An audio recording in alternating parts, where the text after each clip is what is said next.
Stories behind the ag brands we love and the ag brands we love to hate. What color is your tractor? With Chrissy Wozniak. Hi, and welcome to What Color is Your Tractor? I'm Chrissy Wozniak. The story we're telling today is a little bit different. We usually talk to big iron manufacturers about their equipment. Today, we're talking to a company who helps move new and used farm equipment in every single color. With 6 to 8 million annual visitors to their website and approximately 25 million page views a year, Fastline knows the industry and they know it well. From Louisville, Kentucky, I'd like to welcome President of Fastline Marketing Group, Dean Barke. Welcome, Dean, and thank you so much for your time today. Absolutely, Chrissy. Thank you so much for making time for me to come on the show. Looking forward to it. Awesome. So first of all, tell me about your background and your personal history with Fastline. Yeah, so actually I'm from the Louisville area. I grew up here, spent most of my career here as well. I went to school down in Western Kentucky, and then also took some jobs around the area. I did move up to Chicago for a little bit, but for the most part have stayed pretty close to home here from the Louisville, Kentucky. Most of my background is actually on the operations side, financial side.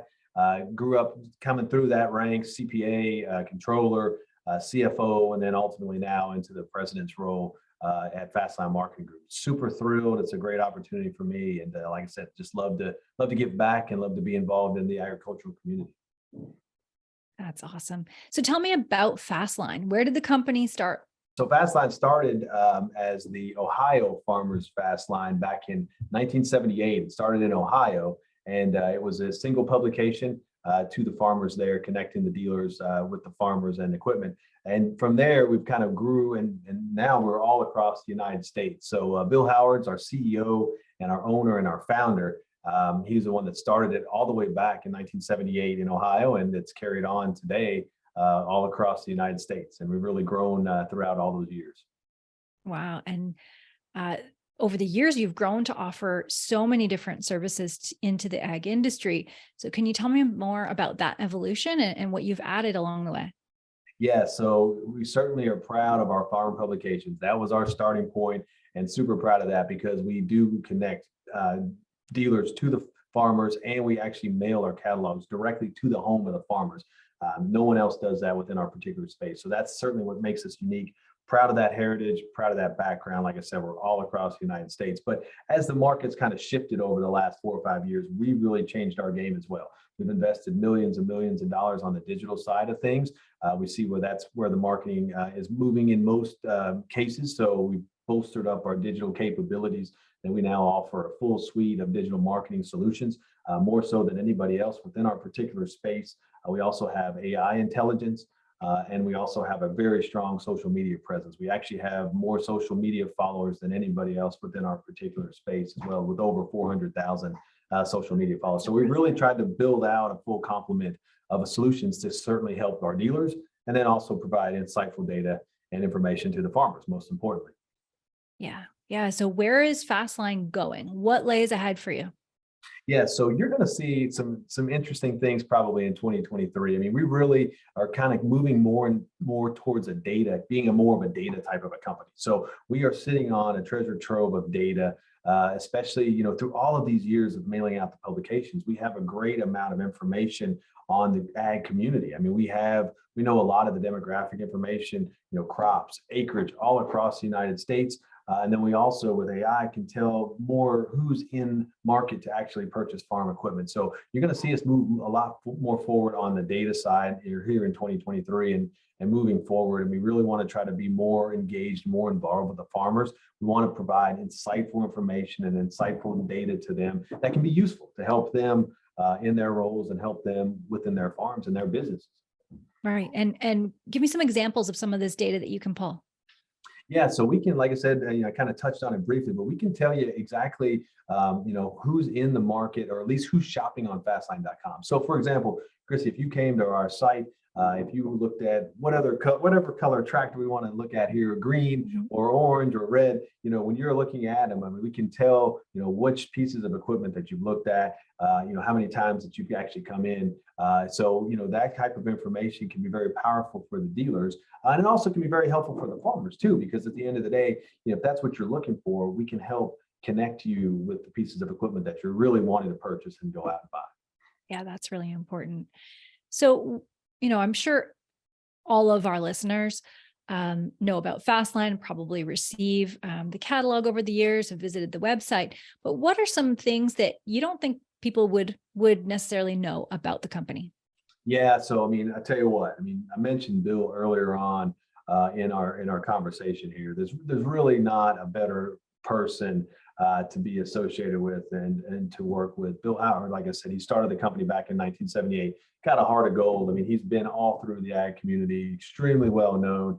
Has a heart of gold. I mean, Bill is very passionate about his employees. He's very passionate about our community. So we live in a small county, Oldham County, right outside of Louisville, Kentucky. So we're more ag predominant here within Oldham County. Give back a lot to the community, and then also he's extremely passionate about the farmers and in the agricultural community. So he's built he's gotten his own small acreage farm as well, and really just loves to be involved in agriculture. Yeah, that's amazing. And I heard that you used to feature tractors on the cover. Tell Yeah, me about so that.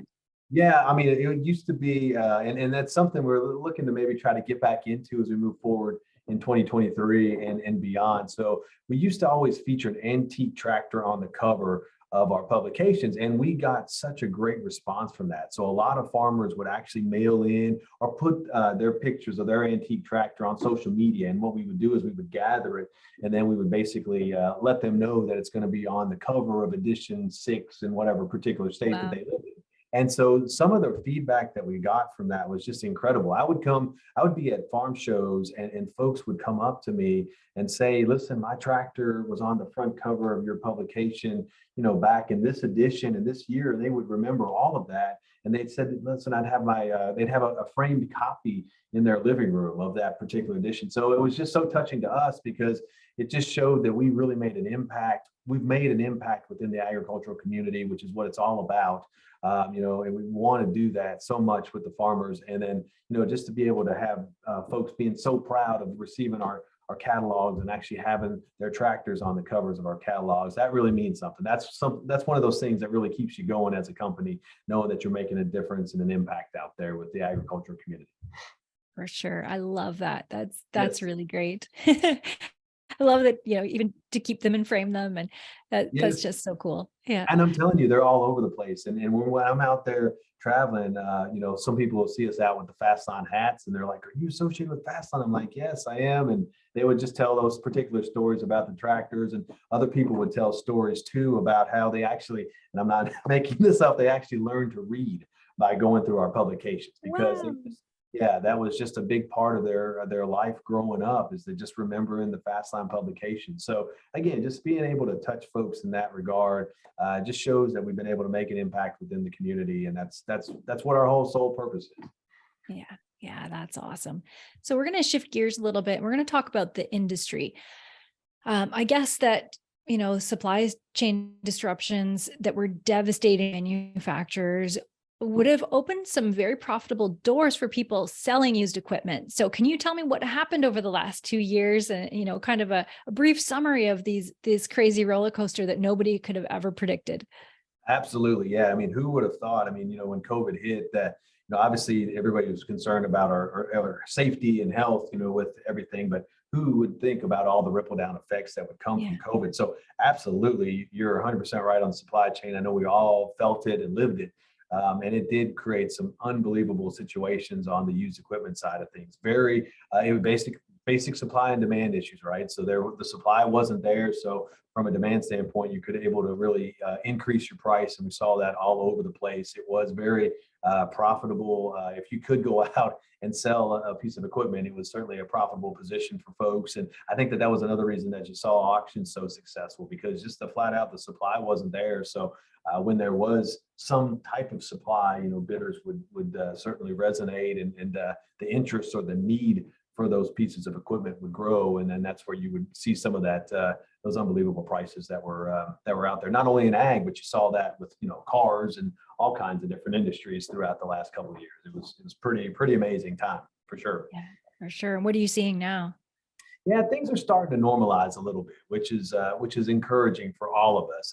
I've seen it firsthand. Being out there in the Midwest, traveling to our dealers, starting to see used equipment inventory starting to normalize a little bit. It's consistent with what I'm hearing at some conferences. Been to the North American Equipment Dealers Association conference in Nashville, and there was a similar one this week down in the Deep South. Same type of trends from some of the folks there, that things are starting to normalize on the used equipment piece, which is going to be very important, and it's encouraging for all of us. Yeah, for sure. And what about parts? What did you see in terms of people, waiting on parts? Yeah, a little bit on the parts side. It didn't really, we do a lot of parts advertising, but it really didn't impact us that much from what I saw. I think some of the inventory levels may be a little bit greater on the parts side of things. So certainly not nearly to the impact that the equipment component had, for sure. Yeah. Yeah. Well, that's good. And I'm hearing that many manufacturers have abandoned just-in-time manufacturing right like that, right? It was a great idea until 2020. And they've started sourcing material more locally. Do you think that this will kind of insulate the industry from future crises? I think it will. I think it's a really smart move. I mean, again, who would have thought what would have happened over the last couple of years? But I think everyone's trying to adjust on it. And I certainly think that it will help with supply chain disruptions potentially as we move forward. I still think, we're probably another year out, I think, from the OEMs on the new pieces of equipment to right itself, probably through the end of 2023. But I do think, those type of process changes are going to be important and probably will help longer term on the supply chain side of things. Right. Yeah. I just find how incredible it is, just how adaptable everybody is, looking backwards now and think, in that moment in March 2020, it was like, what are we going to do? But to see how far everybody came, it's really quite remarkable. I agree with 100%. I mean, definitely, you're talking at a much bigger scale, but I'll give you an example even here. I mean, in most industries, I mean, obviously we're more on the office side of things. So, I mean, just remote workforce. I mean, here, everybody worked, in the office before March of 2020. And now, a lot of folks remote, and, we've been able to make adjustments on our side as well as any other company in the United States. So I think you're starting to see more and more of that stick as we move forward. So, whether it's supply chain adjustments or even, on the office side of things, most companies are trying to make adjustments as a result of it. And you're right. I mean, it is funny. Just it's less than 3 years ago. Remarkable some of the changes that have taken place. Yeah, for sure. What are some trends that you've noticed through the years when it comes to the economy? Are there trends that give you a heads up on what could be coming down the line? Yeah, I mean, definitely right now is an interesting time, right? When you're seeing inflation as high as it possibly has been. Of course, the last couple of months, things are starting to reset slightly and normalize a little bit. Interest rates certainly continuing to rise, and the Fed's made it pretty clear that they're going to continue to see that. So, all of those things are a little bit concerning for me. When we're talking about the ag space, especially with some of those farm loans, that might be out there, with some of the higher interest rates. I'm certainly concerned a little bit about that. I do think commodity prices, although they were at a high there at the end of 2022 and made just for a banner year within ag, which was great to see. It was a blessing for all of us. They're declining a little bit, but it does seem like some of the input costs associated are dropping as well. So I still think 2023 is going to be a very good year within the ag space. Probably not as good as 2022, but those only come along, ever so often. So I still think it's a bullish time for the ag space, which you don't get to say very often. So we'll take it while we can. For sure. And ag tech is important on today's farm equipment, of course. The rapid adoption of precision ag has been happening for a few decades now. How do you see the adoption of autonomous solutions proceeding? I'm sure you're probably not seeing too many autonomous solutions in Fastline yet, or are you? Not so much here at Fastline, but you're right. I mean, some of the innovations that are out there, within the space are just incredible. I was at a show. I was at the Nebraska Ag Expo, I think back in early December, and just some of the things there. I really got a chance to spend like 2 full days there, and I don't always get to do that because in most cases I'm at our booth, talking to the farmers and talking to our customers, which is important, obviously. But I actually got to walk around and just to see some of the technology that's going on and some of the precision and the ability for everyone to be able to drive and steer those tractors. It's incredible. I mean, it's incredible some of the things that are out there. So amazing to see. Yeah, definitely. And smart technology on ag equipment is becoming so much more efficient. And then with fewer and fewer farms feeding more people, today's farming has to be as efficient as possible, right? Absolutely. So are current manufacturers on the right track, do you think, to help provide those solutions? I think so. I mean, like I said, I mean, what I saw there in Nebraska was incredible. I Yeah. think there's a tremendous amount of investment dollars that are going that direction. I think it is important, as you said. I mean, there's less and less folks, unfortunately, that are really working and that are out there on the farms, and so you have to be efficient. You absolutely do. Yeah. And now let's change tracks again. We're going to start talking about color, about agriculture branding, because that's what really intrigues me for sure. So why do you think tractor color means so much to multiple generations of farmers? Yeah, I mean, you hear it all the time, right? What color are you? This and that. Yeah. And I think it's really twofold from my experience. One, I mean, it's obviously a family heritage for folks that are on the farm, right? I mean, there's generation after generation, and that's what makes this industry so special in my mind. Is it's just a very family focused, and you're just going from generation to generation. So there's a lot of heritage there around, what color tractor that you had, and you're passing that down from generation to generation. So I think that that's a piece of it, obviously. But the other piece that maybe we don't talk about, as much is just there's just phenomenal branding. I mean, Yeah. the colors of tractors, right? When you're talking Deere, Kubota, Case, all of them. I mean, these are phenomenal brands, and they've done a great job of branding themselves to a particular color. And I think it's just a combination of those two things. I mean, they both sides. There's a lot of heritage. There's obviously on the farm side, there certainly is, but there's also quite a bit of heritage with those brands as well, and they know exactly what they're doing. So Yeah, for sure. And then with going forward, with big companies acquiring the standalone manufacturers, like CNH and AGCO, for example, owning many competing brands under one company, do you think that brand loyalty will continue into the future?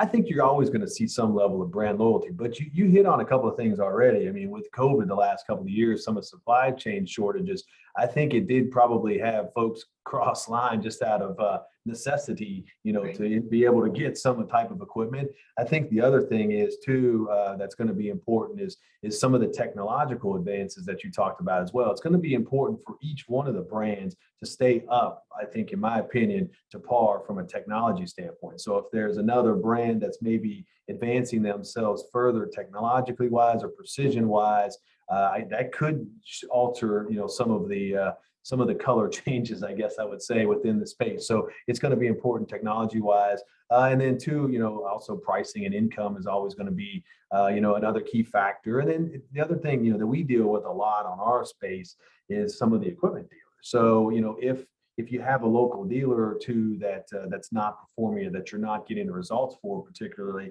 it could be another reason to potentially change. I think you're always going to see some heritage there with color, but yeah, I don't think it's going to be as strong probably as what it once was. I think actually there was a study out a couple of years ago from Farm Equipment that brand loyalty had dropped by about 5 to 10%. So I think with COVID, you're gonna potentially see a little bit less of that, but I think it'll always still exist somewhat. Yeah, that's good. And, with fewer farms, fewer decision makers, running more acres, it's getting tougher for salespeople to reach those decision makers. So do you have any advice to give manufacturers and their salespeople on that? Yeah, I mean, that's certainly right up in our wheelhouse on the fast line side of things. I think Yeah. that that's where we could potentially help, those folks, connect with the right people that are in the market to purchase farm equipment. We can certainly help them from a marketing standpoint. Be judicious and I guess be precise. You talk about precision. Be precise with your marketing dollars and connect to the people that are actually in the market to purchase equipment. And the same on the farmer side. I would welcome them to try us out there at fastline.com, because we can put you in touch with some of the pieces of equipment that you're looking for, and hopefully have you not have to go to multiple different sources. Yeah, that makes sense. That's good. What can manufacturers do to retain the customer's brand loyalty going forward? They're going to have to pivot, right? Everybody jokes about how many sweatshirts and caps, ball caps can you have to build this brand loyalty. But what are some other ideas? I know at Fastline, I've seen at shows, you come up with some pretty cool ways to make yourself seen at trade shows. So what do you recommend? Yeah, I think definitely, some of the technology advancements are going to be key. I think, in my opinion, those are the type of things that are really going to set folks apart. And if you're staying up with that from a precision standpoint, you're going to have a very good chance to kind of drive brand loyalty. But there's always creative things that you can do as well, whether it's swag and merchandise and all those things. But technology is going to be extremely important. It already is today, but I think that's going to be the bread and butter to it. And I think that's part of the reason that you're seeing all the investment dollars taking place within the precision ag and the space. I think people are already keen to that, and that's why some of those advancements are taking place. Yeah, that's really good. Really good, great points, actually. And then I've got one last question for you. What color is your tractor? Oh my gosh, I'll tell you, there's so many great options out there because we do business with all of them. I mean, I can tell you a lot of great things that are going on with each particular brand at the moment. So let me just put it this way: you can't go wrong with any color tractor. How about that? Yeah, that's it. As long as it's running, right? As long as it's running, that's right. Yeah, you can get parts for it and you can find it, which now you can find it as we move forward here with supply chain things improving. So yeah, that's the important thing these years. that is right. That's right. Yes. Well, thank you so much, Dean, for joining me today. Great conversation, and it was really neat to kind of get out of to get more of a broad view of tractors, not just one color at a time, right? Absolutely. No, thank you so much for the opportunity. I had a really good time talking with you, and like I said, just happy to be serving the ag community. It's no better spot to be. Wonderful. And thanks to all who are watching or listening. If you want to learn more, the links are provided in the show notes. Don't forget to subscribe to North American Ag Spotlight and What Color is Your Tractor, both on YouTube, Rumble, Telegram, AgFuse channels, and the podcast is available on Spotify, Apple, Stitcher, Amazon, or wherever you listen to podcasts. And have a great day.